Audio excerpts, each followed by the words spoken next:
شیر شاہ سوری کے زمانے میں شیر شاہ سوری کے تعلق سے میں نے بتایا تھا کہ وہ بہت ہی فقیہ اور عالم قسم کے آدمی تھے. تو انہوں نے ان دونوں کو اتنی ذمہ داری دے رکھی تھی کہ ان کی بستی میں جہاں کہیں بھی غیر شرعی بات ہو، غیر اسلامی کچھ ہو، تو فوراً یہ اقدام اٹھا سکتے ہیں، فوراً یہ اسٹیپ اٹھا سکتے ہیں اور اسے روکنے کے لیے پورا انتظام کر سکتے ہیں. اس حد تک انہوں نے چھوٹ دے رکھی تھی ان دونوں کو. ایک کا نام صدر الصدور، دوسرے کا نام مخدوم الملک. یہ دونوں کو اتنی زیادہ یہاں پر ذمہ داری دی گئی تھی. تو اس سے یہ ہوا کہ جب پھر ہمایوں واپس آئے تو ان دونوں کو ہمایوں نے ریٹین کر لیا، اپنے پاس رکھ لیا.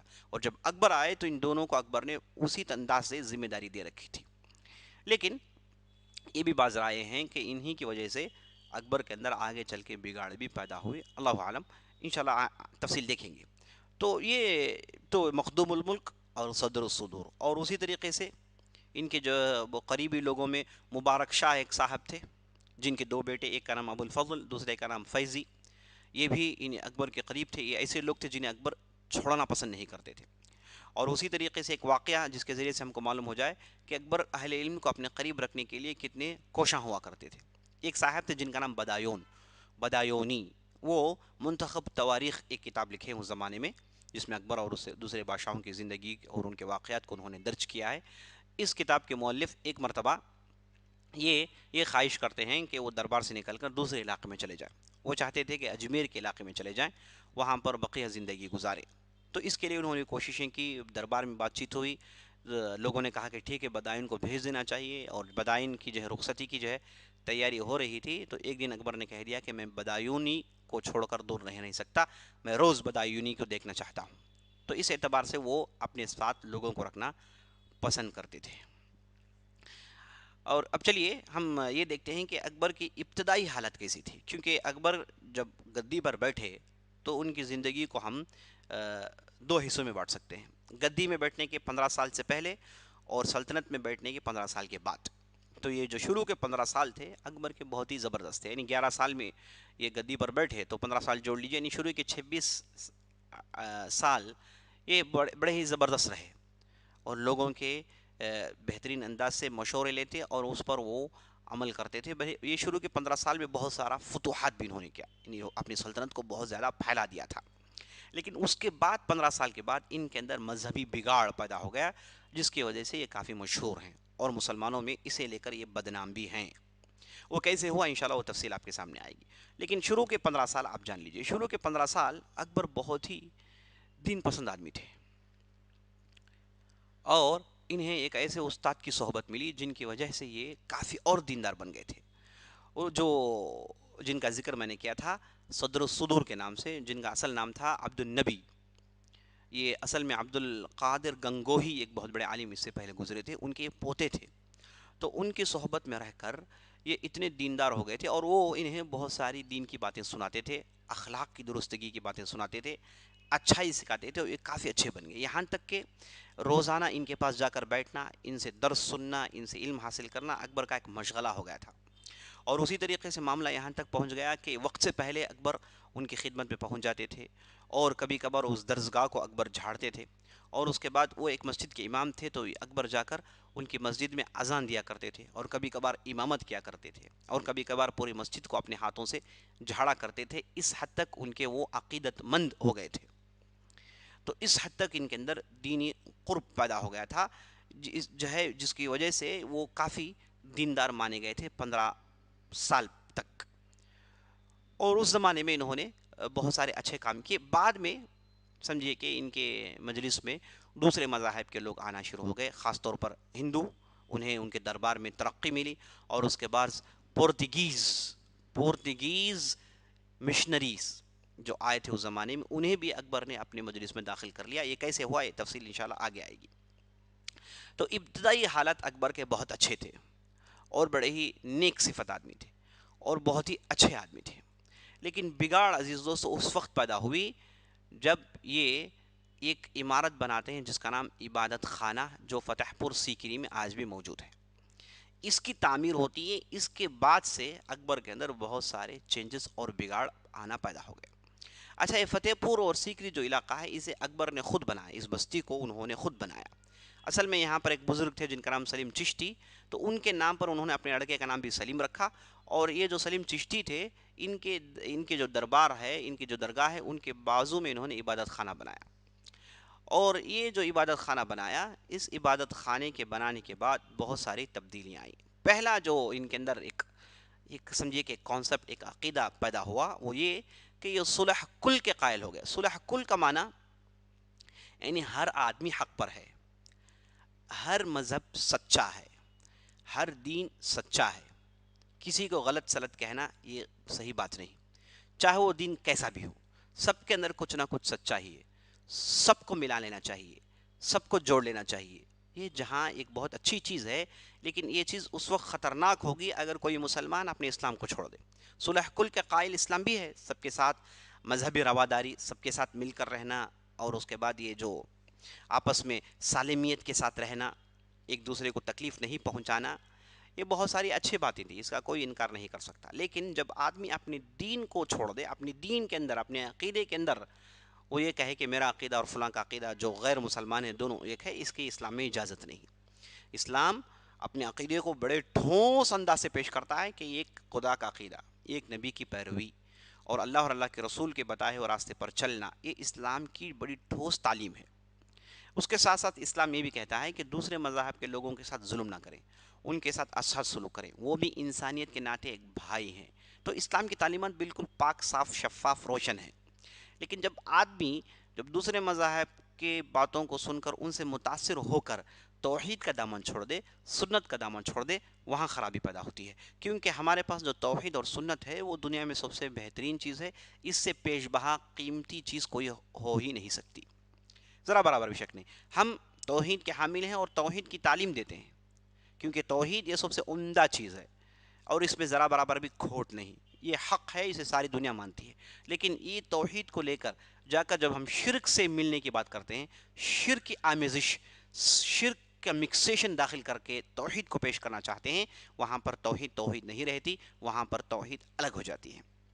تو عزیز دوستو، یہ بہت ہی نازک نقطہ ہے، الفاظ ہوں گے بہترین، لیکن اندر کے حقائق بھی بہترین ہونی چاہیے۔ جیسے صلح کل کا جو لفظ ہے، یہ لفظ بہت ہی بہترین ہے، لیکن اس کے اندر جو حقائق ہیں وہ حقائق بگاڑ اس کے اندر پیدا ہو گئی تھی۔ تو جو صلح کل کا جو کانسیپٹ اکبر کے ذہن میں آیا، اس سے پہلے والوں کے پاس بھی تھا۔ آپ تغلق خاندان میں لے لیجیے، خلجی خاندان میں ان کے پاس تھا، لیکن انہوں نے اپنے دین کو بگڑنے نہیں دیا، اپنے نہج کو بگڑنے نہیں دیا، لیکن اکبر صاحب نے اسے بھی انہوں نے قربانی دے دی صلح کل کے نام پر۔